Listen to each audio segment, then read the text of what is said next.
Masih ingat Kiki Amalia? Dulu dicampakkan kiper legendaris timnas. Masih ingat dengan Kiki Amalia?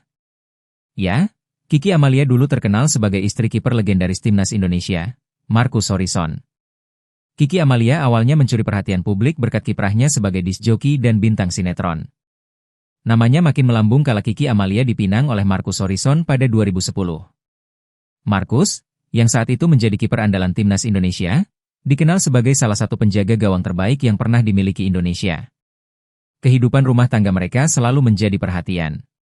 Sayangnya, pernikahan yang telah dijalani selama 3 tahun itu berakhir dengan perceraian pada tahun 2013. Dalam sebuah kesempatan, Kiki Amalia sempat membongkar alasan kandasnya pernikahannya dengan Marcus Horizon. Kiki menyebut dirinya menjadi korban perselingkuhan. Bukan diduakan lagi, Kiki Amalia mengaku pernah 10 kali diselingkuhi oleh pemain Persib tersebut. Lantas, bagaimana nasib Kiki Amalia kini? Setelah 10 tahun menjanda, Kiki Amalia akhirnya kembali membuka lembaran baru dalam hidupnya.